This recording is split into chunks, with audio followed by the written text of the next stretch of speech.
बातमीपत्रात आता पाहूया गल्लीपासून ते दिल्लीपर्यंतच्या ताज्या घडामोडींचा धावता आढावा। पंतप्रधान नरेंद्र मोदी यांनी बिहारमध्ये मुख्यमंत्री महिला रोजगार योजना सुरू केली आहे। पंतप्रधानांनी 75 लाख महिलांच्या खात्यात प्रत्येकी 10,000 रुपये ऑनलाईन ट्रान्सफर केले। जीविका दीदींना संबोधित करताना पंतप्रधान म्हणाले, जर देशाने जनधन योजनेअंतर्गत 30 कोटींहून अधिक माता भगिनींची खाती उघडली नसती तर आज आपण इतके पैसे थेट तुमच्या खात्यात पाठवू शकलो असतो का? आज पाठवलेले पैसे तुमच्या खात्यात पूर्णपणे जमा होतील। कोणीही एक पैसाही चोरू शकणार नाही। पूर्वी योजनेचे निधी तुमच्यापर्यंत पोहोचण्यापूर्वीच चोरीला जात होते। भाऊ तेव्हाच आनंदी असतो जेव्हा त्याची बहीण निरोगी असते आणि त्याचं कुटुंब आनंदी असतं। आज तुमचे दोन्ही भाऊ नरेंद्र आणि नितीश त्यांच्या बहिणींसाठी अथक परिश्रम करत आहेत। पंतप्रधान म्हणाले, आज आपल्या मुली मोठ्या संख्येने सशस्त्र दलात आणि पोलिसात सामील होत आहेत। आज आपल्या मुली लढाऊ विमानं उडवत आहेत। बिहारमध्ये राजद सत्तेत असतानाचे दिवस आपण विसरू नये। माझ्या बिहारी कुटुंबातील मातांना अराजकतेचा फटका सहन करावा लागला। त्यावेळी रस्ते, पूल आणि कल्व्हर्ट अस्तित्वात नव्हते आणि या परिस्थितीचा सर्वाधिक त्रास महिलांना सहन करावा लागला। राजदच्या राजवटीत बिहारमध्ये भीतीचं वातावरण होतं। नक्षलवादी दहशत पसरली होती। या वेदना महिलांनी सर्वात जास्त सहन केल्या। आज नितीश कुमार यांच्या नेतृत्वाखाली कायद्याचं राज्य परत आलं आहे आणि महिलांना सर्वात जास्त दिलासा मिळाला आहे। आज मुली न घाबरता घराबाहेर पडत आहेत। हे लिहून ठेवा। बिहारला पुन्हा कधीही त्या अंधारात जाऊ देऊ नका। मुख्यमंत्री देवेंद्र फडणवीस हे पेशवे काळातील शहाणे असल्यासारखे वागत आहेत, अशी जहाल टीका उद्धव बाळासाहेब ठाकरे गटाचे खासदार संजय राऊत यांनी केली आहे। ओला दुष्काळ जाहीर करण्याच्या मागणीवरून त्यांनी फडणवीसांवर निशाणा साधलाय। तर पेशवे काळात नाना फडणवीस ज्या पद्धतीनं भाषा दाखवत होते त्याच पद्धतीनं देवेंद्र फडणवीस हे ओला दुष्काळ असा शब्द नाही म्हणत आहेत। राऊत यांनी स्पष्ट केले की ओला दुष्काळ हा जरी शासकीय दस्तऐवजातील शब्द नसेल तरी सरकार हे लोकभावनेवर चालतं।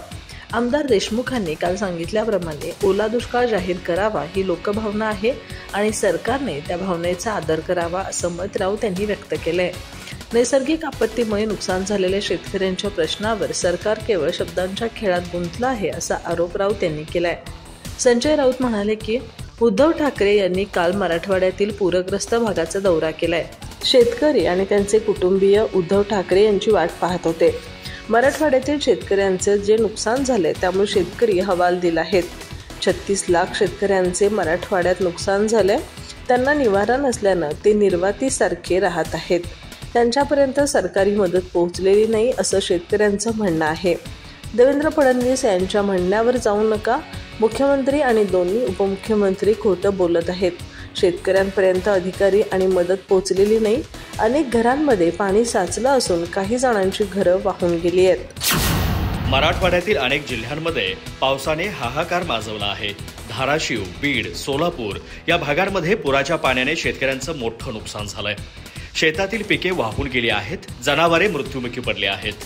अनेक घरे पाण्याखाली गेल्याने संसार उद्ध्वस्त झालेत। एकीकडे शेतकऱ्यांचा आक्रोश आकांत सुरू असताना जिल्ह्याची जबाबदारी ज्यांच्या खांद्यावर असते ते जिल्हाधिकारी मात्र नाच गाण्यात दंग झालेत। जिल्हाधिकारी कीर्तिकुमार पुजार आणि निवासी उपजिल्हाधिकारी शोभा जाधव यांच्या या व्हिडिओमुळे प्रचंड संताप व्यक्त होतोय। जिल्ह्यातला बळीराजा उपाशी आणि प्रशासन तुपाशी अशा भावना व्यक्त केल्या जात आहेत। धाराशिवच्या जिल्हाधिकारी कीर्तिकिरण पुजार आणि निवासी उपजिल्हाधिकारी शोभा जाधव यांचा नवरात्र महोत्सवातील डान्सचा व्हिडिओ सोशल मीडियावर व्हायरल झालाय। तुळजापुरात नवरात्र उत्सवानिमित्त मंदिर संस्थानाकडून सांस्कृतिक कार्यक्रम आयोजित करण्यात आला होता। या कार्यक्रमात दोन्ही वरिष्ठ अधिकारी मंचावर नाचताना दिसत आहेत। पावसाने हवालदिल झालेल्या जनतेला मदत करण्याऐवजी अधिकारी नवरात्र सोहळ्यात रंगलेले दिसल्याने पूरग्रस्तांमध्ये प्रचंड नाराजी आहे। ते मदत कधी मिळणार असा सवाल करत आहेत। जिल्हाधिकारी आणि उपजिल्हाधिकाऱ्यांच्या या व्हिडिओनंतर नागरिकांनी संतप्त प्रतिक्रिया व्यक्त केल्या आहेत। पुरात शेतकरी उद्ध्वस्त झाला। गावोगावी जनावरे वाहून जात आहेत। लोक घरदार गमावून रस्त्यावर आले आहेत। अशा गंभीर परिस्थितीत प्रशासनाने लोकांसोबत राहून मदत कार्य करायला हवं होतं। मात्र जिल्हाधिकारी उपजिल्हाधिकारीच नाच गाण्यात वेळ घालवत असल्याचं पाहून जनतेचा विश्वासच ढळला आहे असं म्हणत नागरिकांनी प्रशासनाच्या भूमिकेवर प्रश्नचिन्ह उपस्थित केलं आहे। विशेष म्हणजे धाराशिव जिल्ह्यातील अनेक भागांमध्ये अजूनही बचाव आणि मदत कार्य अपुरं असल्याच्या तक्रारी नागरिकांनी केल्या आहेत। कल्याणचे काँग्रेस कार्यकर्ते मामा पगारे यांना राहुल गांधींनी फोन केलाय. घाबरू नका, काँग्रेस पक्ष तुमच्या सोबत आहे असं म्हणत राहुल गांधी यांनी पगारे यांना धीर दिलाय. इतकंच नाही तर आपण लवकरच भेट घेणार असल्याचं राहुल गांधींनी पगारेंना आश्वासन देखील दिलंय. महाराष्ट्रात साडी नेसवण्यास भाग पडल्याच्या घटनेबाबत राहुल गांधी यांनी काँग्रेस कार्यकर्ते मामा पगारे यांच्याशी फोनवरून संवाद साधलाय. ते म्हणाले की घाबरू नका, काँग्रेस पक्ष तुमच्या सोबत आहे. 2 दिवसांपूर्वी भाजप पदाधिकाऱ्यांनी मध्यवस्तीत काँग्रेस कार्यकर्ते मामा पगारे यांना साडी नेसण्यास भाग पाडून धमकी दिली होती. भाजप नेत्यांनी रस्त्यावर पगारे यांना साडी नेसण्यास भाग पाडलं होतं. महाराष्ट्रातील डोंबिवली इथं भाजप अधिकाऱ्यांनी ज्येष्ठ काँग्रेस कार्यकर्ते प्रकाश उर्फ मामा पगारे यांना जबरदस्तीने साडी नेसवल्यानंतर हे प्रकरण सतत तापत आहे. मामा पगारे सध्या रुग्णालयात उपचार घेत आहेत. काँग्रेसचे ज्येष्ठ नेते आणि लोकसभेतील विरोधी पक्षनेते राहुल गांधी यांनी गुरुवारी थेट त्यांच्या प्रकृतीची विचारपूस करण्यासाठी त्यांना फोन केला. संभाषणादरम्यान राहुल गांधी म्हणाले, मामा घाबरू नका, काँग्रेस तुमच्या सोबत आहे. बाळासाहेब थोरात यांनी मला तुमच्याबद्दल माहिती दिली आहे. तुम्ही गेल्या 50 वर्षापासून काँग्रेससाठी काम करतात, म्हणून मला तुमचा अभिमान आहे. या संभाषणादरम्यान मामा पगारे भावूक झाले आणि त्यांनी राहुल गांधींना सांगितलं की जेव्हा ते मुंबईत येतील तेव्हा त्यांना नक्की भेटावे. डोंबिवलीतील ही घटना स्थानिक पातळी ओलांडून राज्य आणि राष्ट्रीय राजकारणात चर्चेचा विषय बनली आहे. काँग्रेस कार्यकर्त्यांमध्ये संतापाचं वातावरण आहे. दरम्यान राहुल गांधींच्या थेट आवाहनामुळे स्थानिक अधिकाऱ्यांना मोठा पाठिंबा मिळाला आहे. विजय वडेट्टीवार आपल्या एका ट्विटमध्ये म्हणाले, आग लगे बस्ती में हम हमारे मस्ती में. धाराशिवमध्ये लोकांचे संसार वाहून गेले, घरे उजाडली, पिके बुडाली, आयुष्याची कमाई पावसात वाहून गेली. इतकी वाईट वेळ आली असताना धाराशिवचे जिल्हाधिकारी कीर्तिकुमार पुजार नाचत आहेत. शेतकरी रडत असताना जिल्हाधिकारी नाचत आहेत. यावरून यांना परिस्थितीचं किती गांभीर्य आहे हे स्पष्ट दिसतंय. इतके संवेदनशील आणि कार्यक्षम प्रशासन असताना सामान्य जनता शेतकऱ्यांनीच मदतीची अपेक्षा ठेवू नये. या नाच गाण्यातून वेळ मिळेल तेव्हा पंचनामे होतील, तेव्हा मदत मिळेल. जसं सरकार तसं प्रशासन आहे. शेतकऱ्यांच्या बांधावर गेलं पाहिजे, लोकांना धीर दिला पाहिजे. असं असताना जिल्ह्याचा प्रमुख नाचत आहे. यांच्यावर शिस्तभंगाची कारवाई केली पाहिजे. मंत्री कितीही बांधावर जाऊन नाचले, दिखाऊपणा केला, पण प्रशासन ज्या पद्धतीने वागत आहे त्यावरून हे स्पष्ट होत आहे की शेतकऱ्यांवरील एवढ्या मोठ्या संकटाचं गांभीर्य या सरकारला किंवा प्रशासनालाही नाही. म्हणूनच ते अशा पद्धतीने नाचताना दिसून येत आहेत. जिल्हाधिकाऱ्यांनी शेतकऱ्यांच्या बांधावर फिरायला पाहिजे, तिकडे बसून लोकांची कामं करायला पाहिजेत, शेतकऱ्यांना धीर दिला पाहिजे. हे सोडून जिल्ह्याचा प्रमुख असणारा जिल्हाधिकारी नाचत आहे. यामुळे या सरकारची होती नव्हती ती लाज वेशीवर टांगली गेली आहे, असं वडेट्टीवार यांनी या प्रकरणी बोलताना म्हणालेत. शिवसेना उद्धव बाळासाहेब ठाकरे पक्षाचे खासदार संजय राऊत आणि आमदार कैलास पाटील यांनीही या प्रकरणी सरकार आणि जिल्हाधिकाऱ्यांवर निशाणा साधलाय. सरकार असंवेदनशील असल्यामुळे प्रशासनही त्याहूनही वाईट पद्धतीनं असंवेदनशील झालं आहे. त्यामुळे अधिकारी असे नाचत आहेत, बागडत आहेत. एक तहसीलदार आपल्या खुर्चीवर गाणं म्हणत होता म्हणून त्याला निलंबित करण्यात आलं. आता धाराशिवच्या या अधिकाऱ्यांवर सरकार काय कारवाई करणार? येथील जनता चिखलात पाण्यात उपाशी आहेत, त्यांचं सर्वस्व वाहून गेलं आहे. तुम्ही नाचत आहात, यांच्यावर काय कारवाई करणार आहात सांगा, असं संजय राऊत यांनी म्हटलं आहे. लाडकी बहीण योजनेनुसार फक्त वार्षिक उत्पन्न 2.5 लाख रुपयांपेक्षा कमी असलेल्या महिलांना या योजनेचा लाभ देण्यात येतो. विशेष म्हणजे कार्यरत सरकारी कर्मचारी किंवा निवृत्त कर्मचारी यांना या योजनेतून लाभ घेण्यास स्पष्ट मनाई आहे. तरीही काही महिलांनी जाणीवपूर्वक शासनाची फसवणूक केली आहे. महिला आणि बालकल्याण विभागाने माहिती आणि तंत्रज्ञान विभागाच्या मदतीने अशा सर्व बोगस लाभार्थ्यांची यादी तयार केली आहे. या यादीत जिल्हा परिषदेतील कर्मचारी, शिक्षक, विविध शासकीय विभागातील महिला कर्मचारी तसंच निवृत्त कर्मचारी अशा 8,000पेक्षा अधिक महिलांचा समावेश असल्याचं समोर आलंय. महाराष्ट्र सरकारच्या लोकप्रिय लाडकी बहीण योजनेबाबत मोठा घोटाळा समोर आलाय. या योजनेचा उद्देश फक्त गरजू, आर्थिकदृष्ट्या दुर्बल घटकातील महिलांना आर्थिक मदत करणं हा होता. मात्र प्रत्यक्षात अनेक सरकारी कर्मचाऱ्यांनी नियम धाब्यावर बसवत या योजनेचा लाभ घेतल्याचं स्पष्ट झालंय.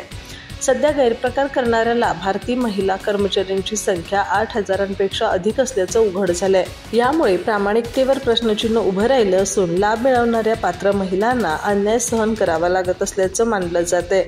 या गैरप्रकारानंतर वित्त विभागाने तत्काळ कारवाईची तयारी केली असून सुमारे 15 कोटी रुपयांची रक्कम वसूल करण्याचे आदेश संबंधित विभागांना देण्यात आलेत.